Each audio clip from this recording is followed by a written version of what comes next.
Hi, my name is David. Today we're going to do a Redux tutorial on freeCodeCamp.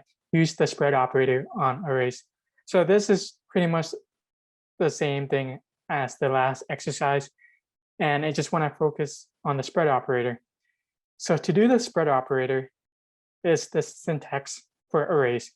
And basically, it just copies this array, the contents of this array, I mean, my array, into a new array. So it's just creating a new copy of it.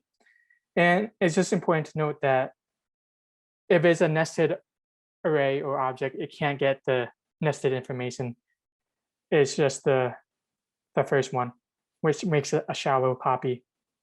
And this is important to use with Redux because we want to make a copy of the existing state and then do something to it.